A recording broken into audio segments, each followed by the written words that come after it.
July solicitations for DC Comics. So we'll go through, as we always do, when these come out. And the first thing here is the milestone number issue, Action Comics 1100 is hitting, which feels weird to say because it feels like yesterday we were doing issue 1000 with Bendis, kind of like that was his coming. Yes, that was when Bendis came. Even you might say, but you know they did do really made a mess of things. Well, that's usually what happens when when Bendis comes, yes. But I mean, to be fair, they did have, you know, that 3-month period where it was weekly and things like that, so they have sped it up a little bit here or there. But as you'd expect, it's an oversized issue. It's got seemingly a story by all the current Superman writers and Supergirl as well, because Sophie Campbell's name's in there. But yeah, story by Slott, story by Williamson, story by Wade, story by Campbell. There you go. Boom. Simple, easy enough. It'll advance or tie into all the ongoing Superman books. And then all of those artists too. So you got Patridge, Sook, Mora, and Meyer, which that is a murderer's row of creatives. You know? So I'll take your word for it. I don't see any artists listed where I'm looking. It's in the solicit right there. It's at the bottom. Oh, okay, I see. Brought to life by All Star Arts. Yeah. Cool. Yep. Yeah, so no, should be a big issue. We'll see how that goes. But moving onwards, more Superman shenanigans. We got Superman 2026 Annual, which is called. So this is the thing. So let's just look at the history of how they've done the annuals. Right, for a long time, it was just annual number 1, annual number 2, and it didn't really matter what year they came out on. So if you look at, say, Superman from like the old numbering, it got up to like annual number 13 or something like that over the course of like 30 years. Then they changed it a couple of years ago to just be, this is the Superman 2026 annual issue 1, and just do that every year. Okay, makes enough sense. This is the Superman 2026 annual, but it's got a subtitle. It's Superman 2026 annual year 1000 issue 1, which I'm going to say is a bit messy. I don't like it. Bit too much there. Really trying to milk those sales, right? But you know, that's that number 1. This is for those of us who felt there just wasn't enough Joshua Williamson Superman on a monthly scale, so we're getting another Williamson issue of Superman. So that's fun. You've said that, Pete. You can't get enough Williamson. The sarcasm, my dear boy. Sarcasm. Hey, you manifested it. So this is on you.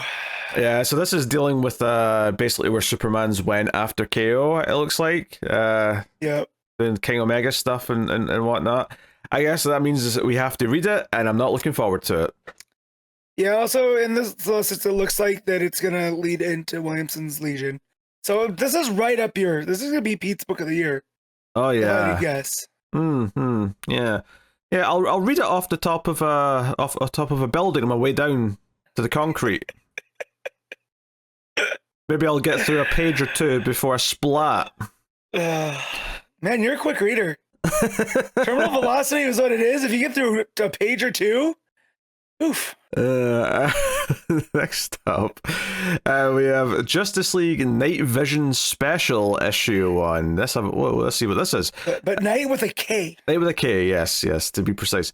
So this has got Joshua Williamson and Mark Waid both listed as writers, with art by Miguel Bedoncia and Carmine DiGiandomenico. Now, whether or not that's just 2 stories or a mixed team, let's read this text and see what it says. A new danger to the DCU forces a Batman and Lex Luthor team up. The Justice League has offered a number of villains amnesty, allowing them to prove they're on the side of the angels. But what they didn't see coming was the void that would leave in the world of supervillains. Batman and Lex Luthor must work together to investigate a Justice League villain who wants to fill that void, capitalizing on shifting priorities and visions of the future of the DC Universe's champion saw at the end of the DCKO to create a new dangerous weapon. Blah blah, can they stop it? So okay, conceptually I don't hate this. I think it's interesting. If you know, a bunch of villains are now kind of working for the Justice League, there's a power vacuum being created, and now Batman and Lex are teaming up to take on one of the villains that's trying to take over. Sounds fine. Trying to make the leap. Obviously, again, Williamson's name, because again, we just don't get enough Joshua Williamson apparently. He's there, so that's dampening my enthusiasm a little bit, but we'll see. Yeah, we'll see. But it's the tying into the ongoing story of the DCU, I suppose, so I can't complain. Well, yeah, and from Unlimited, and then also when Williamson had that quick stint on Batman, they did the Lex stuff. With Lex buying into Wayne stuff, so I'm sure he'll build on that. I was about to say, what do you mean Unlimited? But I assume you mean Justice League Unlimited. Justice League Unlimited. Yeah. Yep. All right, cool. Yeah, maybe there's a fun cover or two there, but the looks of it for that one as well. All right, then we seem to be on to the Absolute books next here. We get Absolute Batman issue 22, which is teasing the origin of Harley Quinn. So obviously she's been around, but we'll maybe see how she became what she is. That's neat. Art by Werther Dell'Edera, which is cool. So it'll be different.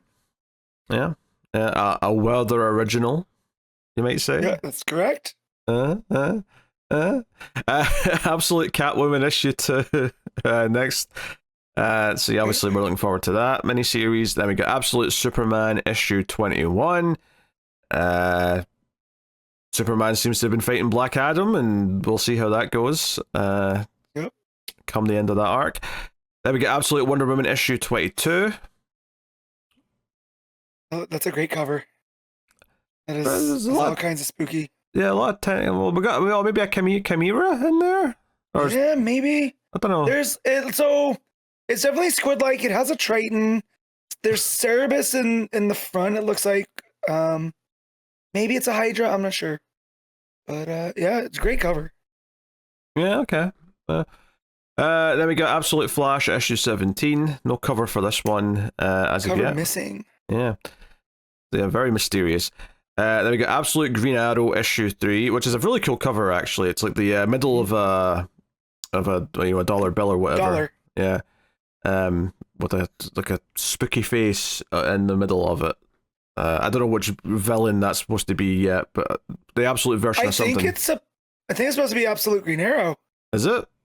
Yeah, from what I've heard about Absolute Green Arrow is they're taking like the slasher villain route where this version of Green Arrow is going to be like an unstoppable machine, and it's going up against Black Canary. Well, yeah, wasn't that unstoppable? Well, and maybe that's why. Maybe they learned don't end up like Ollie.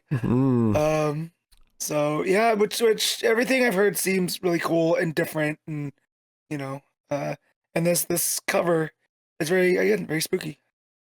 Then we get Absolute Green Lantern issue 16.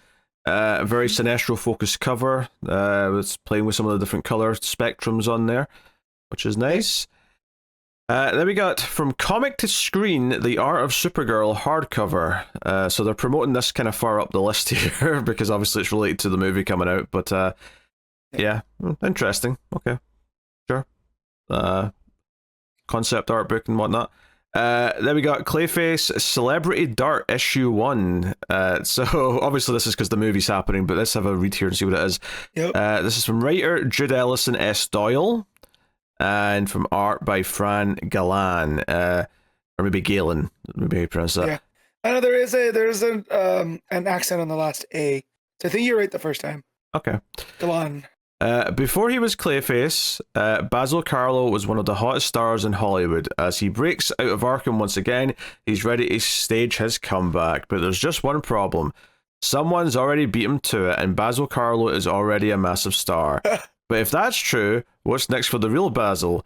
And what does his predicament have to do with a young woman disappearing in Los Angeles and a new supplement causing hideous transformation in its users?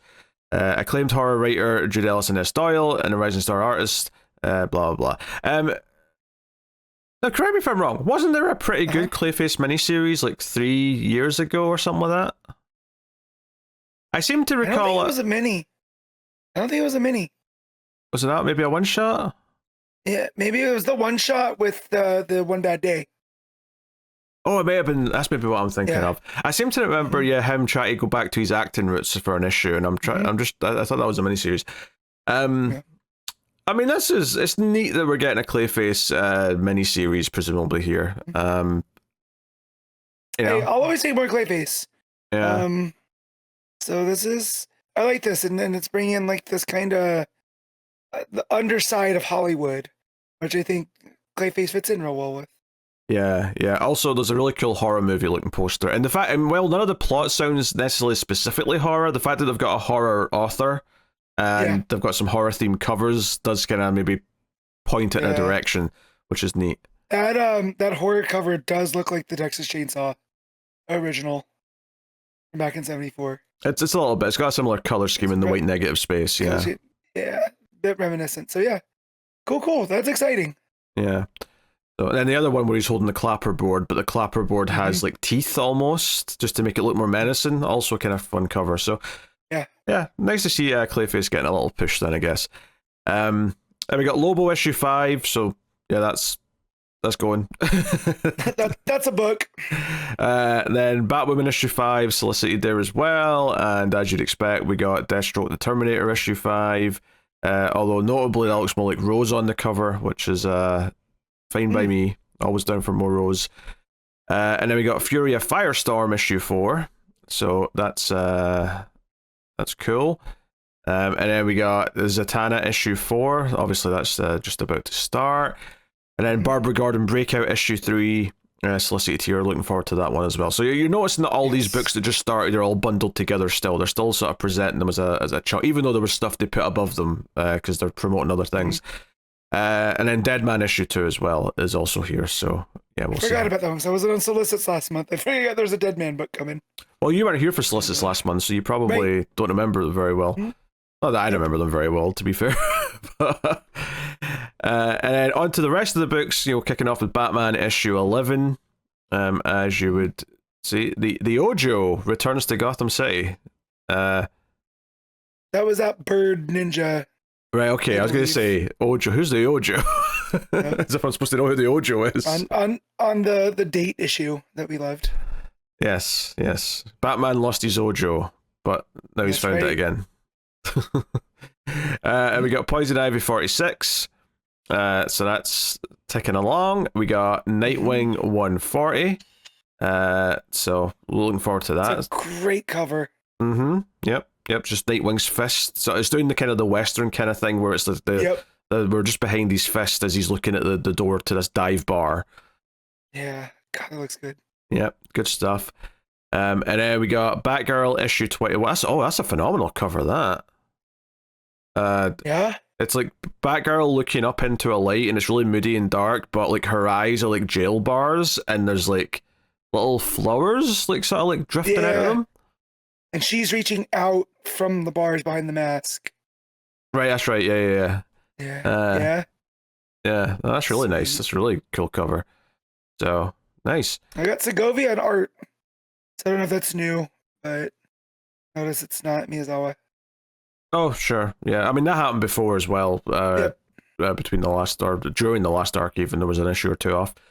Catwoman 89 is there next. That's also got a pretty nice cover, to be fair. We got Detective Comics 1111, or 1111, if you will. So still doing the Batman, Green Arrow, Black Canary team up by that issue. And then we got another annual issue. We got Detective Comics 2026 annual issue 1. No fancy name for this one. However, we do have to put up with Lobo apparently in the annual. So, but there's some highlights. Dave Velvig, I can't ever say his last name. Velgos, who did that Man Bat miniseries that we enjoyed. Okay. And he's been an editor for Batman forever. So him popping in with Tom Taylor, and I see Nicola Scott on art. So I can deal with Lobo for that, I think. Yeah, no, I mean, I'll read it. It's still Taylor writing, and then, the backup might be good too, but it's not the most exciting thing I can see in a comic cover. Then we got Harley Quinn 64, so that's trucking along as ever. Then we have The Flash 35, so that run continues on with Ryan North. Then Superman Unlimited issue 15, which is paying off more with this young John stuff that's set up in this week's issue, so we'll get to that later. Then we got Supergirl issue 15.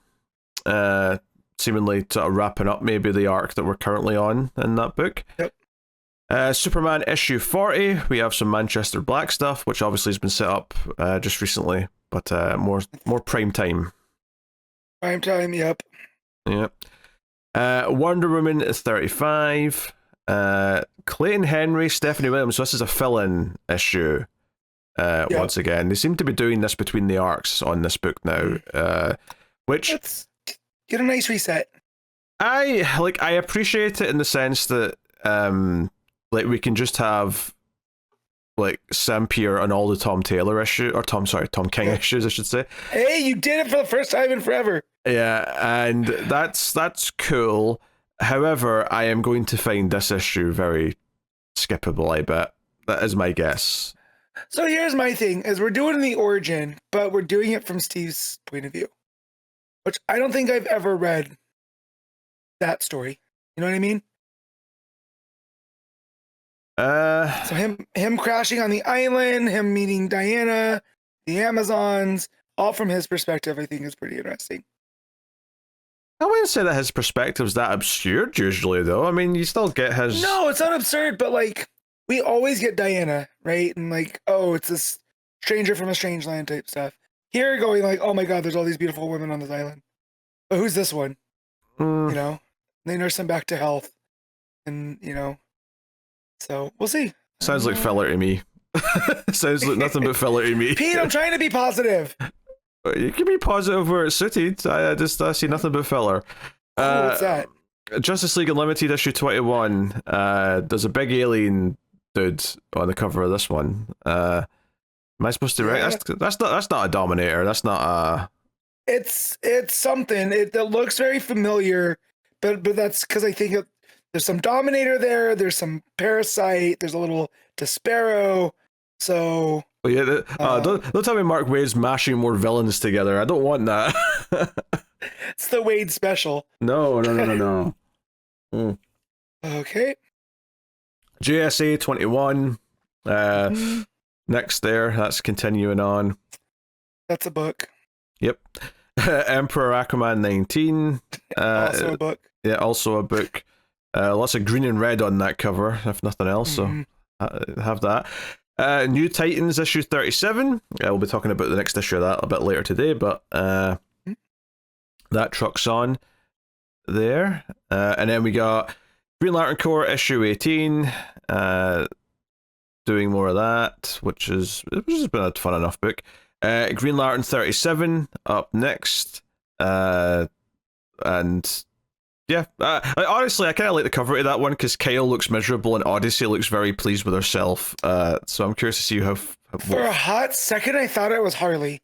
Just at quick glance, because her hair's up and the kind of the pigtails and the smile on her face, and then it clicked that it was Odyssey. But yeah.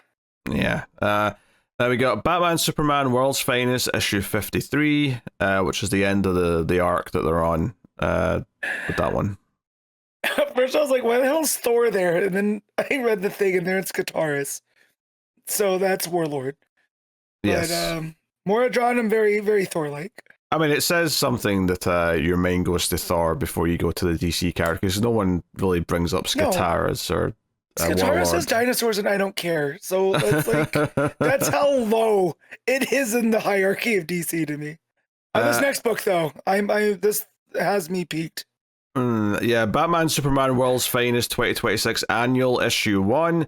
That's what it says, but the cover is Alfred and Jonathan Kent there. So, yeah. So is this one you want to read then, despite not reading the main book anymore? Yes.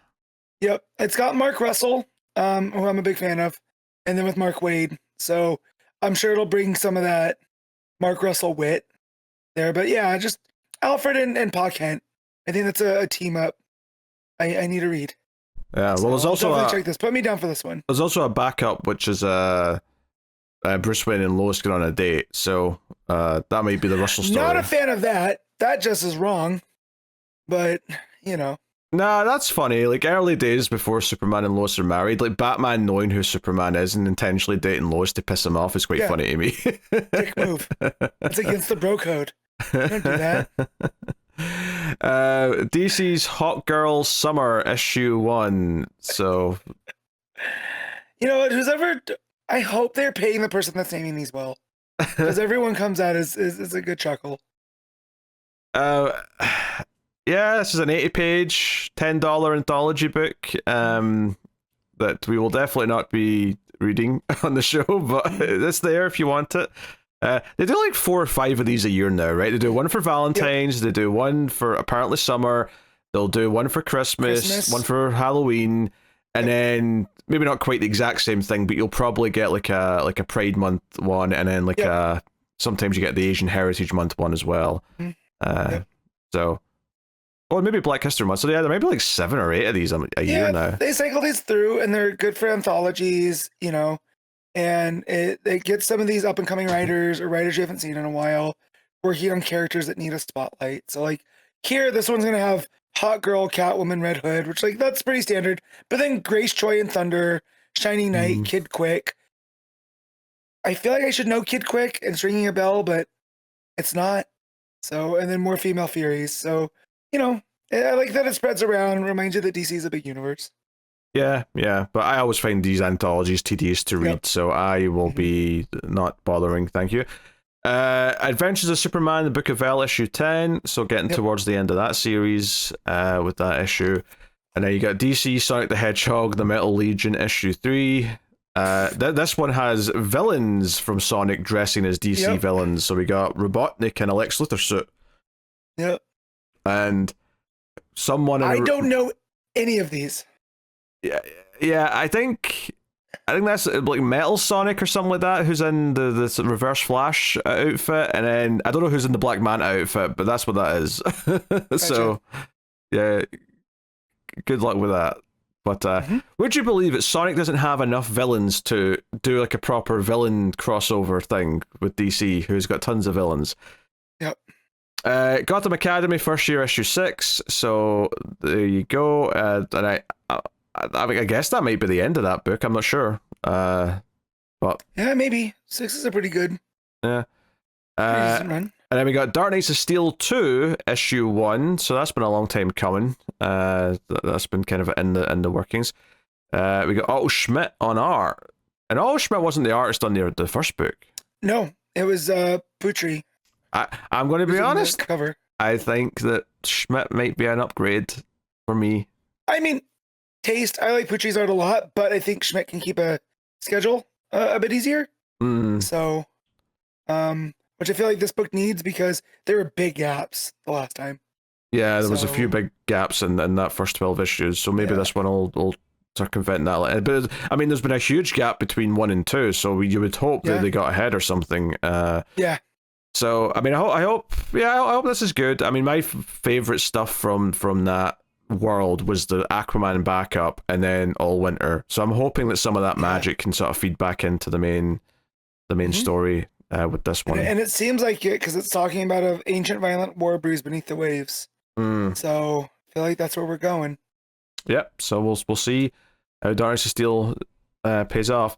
And then we get another book tied into that. We got Dark Knights of Steel, Heir to the Sea, issue 1, which is Tom Taylor and Riccardo Federici on art, and this is doing some Aquaman tie-in stuff to Dark Knights of Steel. So then this is the team that was on that backup that I liked in the first series. So that's neat.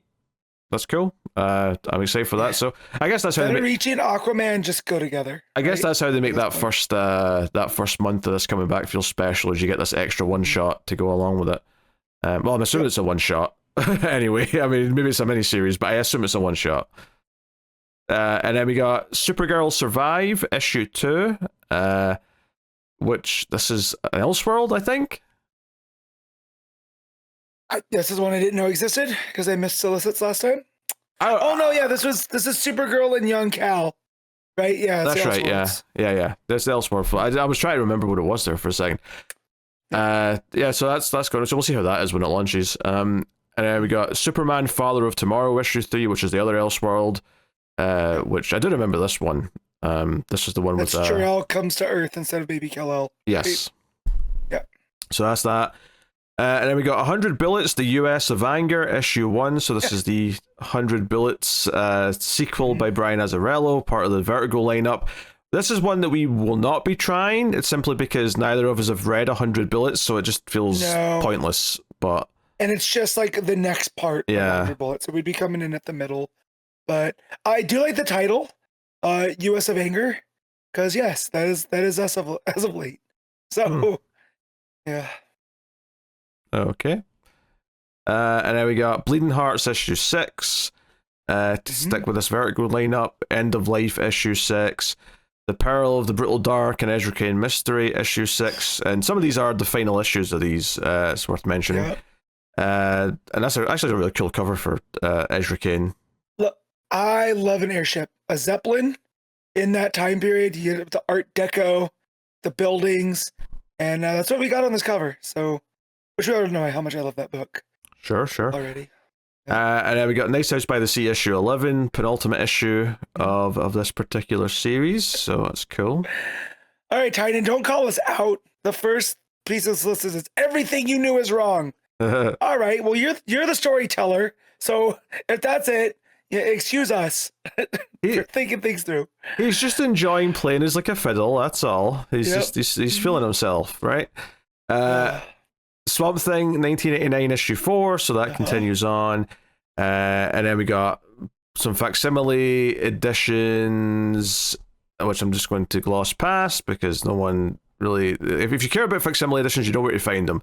I'll just go down to the collections and we'll continue from there. Aquamana Team. Okay, I get it. Aquamana Team. Okay, I get the pun. Like a manatee. Yeah. More Than a Dream, hardcover graphic novel for the kiddies. So that's a thing. Court, Children of the Round Table collection. So that's coming out. We got DC Marvel, The Cosmic Kiss Caper and Other Stories. Okay. I don't know what that is. I have no idea. Oh, yes, I do. It is the Batman Deadpool by Morrison. Okay. Well, see, I didn't jump to that because the creators listed at the bottom are not Morrison and they're not, Zeb Wells or whoever else was on those books. It's everybody else. So I think it's a combination of the Superman, Spider-Man, Batman, Deadpool stuff. Just, the one-shot crossovers, yeah. Yep. Okay. Interesting. This one is what I was laughing, Pete. Go down to the next solicit. Okay. Oh, Batman Hatush hardcover. All right, I'm actually going to read some of this because I would like to know. First of all, we've not even had the final issue of part 1 of Hatush. Sorry, 2 legendary creators, 1 incredible story. Yeah, okay. Jeff Loeb and Jim Lee return. If you say so. To the Batman saga that changed the Dark Knight forever. Blah blah. All right, obviously its description collects Batman 158 to 163. 163 still not come out. I think it's scheduled for May. I think. And the Hatush Prelude from Justice League Unlimited issue 1. So nowhere on this does it say Hatush Part 1. There's no indication here that there's another half of this story still to come. None. Zero. Zilch. Also, guys, if you're a person that's going to buy this, we do have a Patreon. So if you just want to kick that towards the Patreon, that'd be real cool. Because if you're buying a Hatush hardcover, you might have a problem. You're suggesting they just spend that money on us instead, is what you're saying? Okay. Because I was going to say, we're going to read the last issue anyway. We've read all the issues for the car crash quality. No, but I'm just saying, if you're going to buy this, just put that money towards our Patreon. I don't disagree with you, frankly. Yeah. But hey, will that other half of Hatush ever even happen? At this point, I don't know. Batman Gargoyle of Gotham Deluxe Edition. Yeah, because issue 4 of that's finally coming out in June. So, and I enjoyed the first issue of this well enough, but it took so long for issue 2. I don't know if I read issue 2, but I definitely didn't read issue 3 because it was like so much time later I'd completely forgotten the book by then. Yeah. I'd be interested in reading it collected though. Now it's all going to be together. Because it was an interesting looking Batman. Enough. It had a super creepy villain. So. Yep. So that's cool that that's getting the hardcover, the deluxe hardcover treatment, no less. Then we got Absolute Batman Volume 3 hardcover, issues 15 to 18, which doesn't sound like a whole lot, but it also has the annual and Absolute Batman Arc M special. So still, it's still over 6 issues worth, all in. And to be fair, that Arc M special is like essential to the ongoing thing. And the annual is fun as well, so I mean, there's nothing bad in there. So that's cool. That's also in trade as well as hardcover. We got Batman White Knight Presents Generation Joker softcover. We got Batman The Dark Knight Returns softcover. New printing, obviously. This has been printed many times. There's also a new deluxe hardcover of Dark Knight Returns, Solicits here. Harley and Ivy Life and Crimes softcover. Then we got Poison Ivy Deluxe Edition Volume 1 hardcover. So they're actually doing Wilson's run from the start in deluxe. And this is issues 1 to 12, and then like 1 or 2 like tie-in one-shots. So beefy chunk of this collection. So, which is interesting because obviously when Rebirth started, they did go back and do a lot of those Rebirth, like early Rebirth runs in deluxe. I feel like it's been a little while since one of the modern running series has started getting deluxe treatment, so I think it's interesting that this run's been going long enough that I think this and World's Finest are the two that are like starting to get deluxes, even though they're still ongoing. So curious to see that, but obviously it's selling well that they're happy to do that. Then we got Supergirl Volume 2 softcover, Hometown Horrors, which is issues 7 to 10, and the Summer of Supergirl special, which is a really weird collection because this is exactly the stuff I didn't read. This is the 4 issues of the main book I didn't read, and then that special within the anthology that I didn't want to read either, and then the stuff that I've started enjoying again was issue 11 onwards. It's just really funny that this collection exists purely to be the stuff that I think you can skip. But hey, that's okay. That's okay. Then we got Green Lantern Volume 6 with this ring, which is the soft cover, just the next part. It says issues 28 to 33 of the current Green Lantern run. And then Green Lantern Core Volume 2 New World Order, which is issues 10 to 13, plus the KO Galactic Slam special. That's a weird collection then, because you're getting 4 issues and then a event tie-in, which I don't think was that important. No. Kind of tedious, to be honest. We got Green Lantern Corps Recharge, new printing. So this was the mini-series that kicked off the original Green Lantern Corps series in the mid-2000s. Then we got DC's Finest, The Demon Lives Again soft cover, which collects a big chunk Batman and Detective. This is Denny O'Neil doing Ra's al Ghul stories. So, cool. And then we got DC's Finest Events, Crisis on Infinite Earths Part 2 soft cover, so the back half of Crisis, including some of the tie-ins, which is why it's, because this is like a 570 page book, and it's only the half of the event. It's because it's got all the tie-ins in it. So this is these Finest Parts 1 and 2 are basically the Crisis. Is there an omnibus actually that I'm thinking about? I don't know if there is, but I don't know. It's like an omnibus split in 2 that has all the tie-ins in it. So yeah, that's interesting. And then we got DC Finest Harley Quinn, The Ballad of Harley Quinn, which is Judd Winnick, Carl Kessel, Paul D. Story, the writing team here. Harley Quinn 9025. Our world's at war, so this was late 90s. Late 90s, okay, interesting. I like that they're reprinting all these weird eras, actually. I like it in principle. Batman and Son Compact Edition, so Grant Morrison story in compact form. Same with Compact, we got Fables No More Happily Ever After, which is, I think, the first story of Fables. Yeah, I must say, issues collects 1 through 10. That's the thing. That's the thing that I don't like about these compact editions, and even the Finest, is that they tend to kind of not want to number them. Like, they want to like try and make them present as if, hey, you can just read any of these, and it's like, some of them you can, but some of them... Fables is very serialized, so they maybe should put a 1 on there somewhere. Absolute Why the Last Man Volume 1 reprinting, so cool. That's the first 20 issues of this, but so that'll be 3 absolute volumes then for the whole thing. League of Extraordinary Gentlemen, the Absolute Edition Volume 2, new printing. So that's the Alan Moore series. And we got Batman City of Madness softcover. So that was a good little miniseries, actually. Yes, it was. I guess it got a hardcover much earlier, because this is a very late softcover. Same with that's Batman. the Christian word. Yeah. Same with Batman Killing Time, which is getting a softcover here. And then we got 100 Bullets, Book 5, softcover, new printing. So that's, I think that's the end of the original run of 100 Bullets, unless I'm mistaken. Yep, 81 through 100. And then we got Absolute Power Omnibus hardcover. So you got Absolute Power 1 to 4.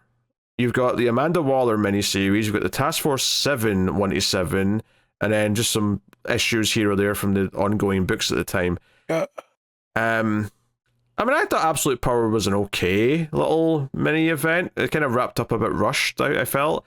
Yeah, for sure. An omnibus, though. With all the tie-ins. Don't know if I recommend most of the tie-ins, to be honest. Maybe you're better off with just the main event, but... Yeah, I'm looking at a lot of them, and I forgot about the Task Force 7. Yeah. So... Yeah, I think we read like 1 or 2 of those and then stopped because they weren't very good.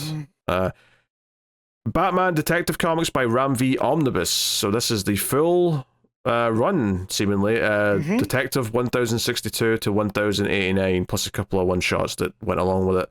That's cool. That's a complete story. It was a really good run. That'll look great as a big omnibus on the shelf, no doubt. Sergeant Rock by Joe Kubert, deluxe edition hardcover. So that's there. Nice. Swamp Thing by Rick Veitch, book 3, Time Once Upon. Obviously, this is kind of relevant because we're doing that series of the unprinted story and whatnot. But yep, so they're doing more and more of this. So that's cool. In fact, that Swamp Thing issue, the first one that's coming out is like 89, right? Like of the unprinted series. I think so. Or are they calling it Swamp Thing 89? Yeah, it's Swamp Thing 89 issue 1. Yeah, that's what I'm thinking. I think I'm mixing it up with that. Because I was going to say this goes up to 87, and I'm like, wait, is this... Why did they drop 88? Yeah. Yeah, that makes sense. So yeah, there may be more of this even then. I don't know what numbers that run goes to. Red Robin, Tim Drake Compendium, softcover. Sure. Wait, actually... Red Robin at one time? Yeah, well, yeah. When was Tim Drake Red Robin? Was that New 52 time? Because, yeah, it was post the Return of Bruce Wayne. Okay. So Battle for the Cowl, right? So Dick becomes Batman. Jason's full on Red. And Damian's Robin. Tim Drake was always Red Robin. Sorry, for some reason in my head I was like thinking that he was usually Red Hood and I was like, when was he Red Robin? Yeah, but I'm just my brain's frying him with obviously he was always Red Hood. That was his entire thing in that era. That's fine. Yep. And that's fine. So Tim became Red Robin for a hot second. Where Cowl from I'm just what like. Drake has just overtaken his entire persona for me, and I cannot remember a time when he had other things. That's all I can say. Superman the Silver Age Omnibus Volume 2. Cool to see more of this stuff being collected. This one has Superman 266 to 288, and that's Action 266 to 288, and then Superman 138 to 153. So kind of cool that you can get all the Bronze Age omnibuses of like which there's like 6 or 7 or something like that, and then you can just immediately go into the Silver Age after that and have like a complete run of those Superman and Action Comics issues, and hopefully they keep going and do the Bronze Age and do everything else. Black Canary Ignite softcover, new printing. This is one of the young adult graphic novels, and then we got DC Universe by Keith Giffen hardcover. Which.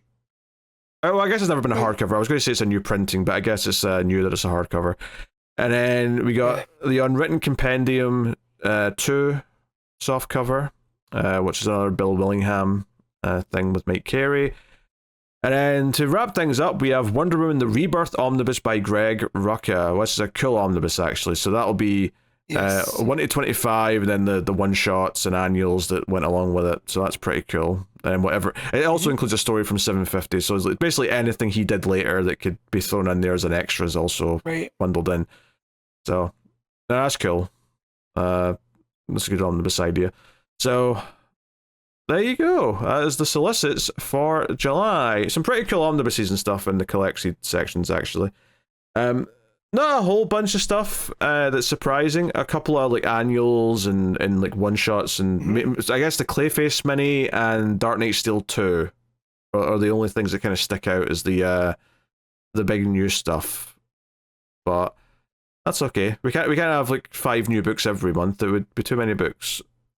Too many books. Unless they're all getting cancelled constantly, in which case that'd be a different story. But that's also known as the Marvel method. That's true. So many of their books get to issue 5 or 6, and then that's it. They're done. Yep. Here's new books. Instead of just calling them a mini, they make them sound like an ongoing. I think we're not onto them.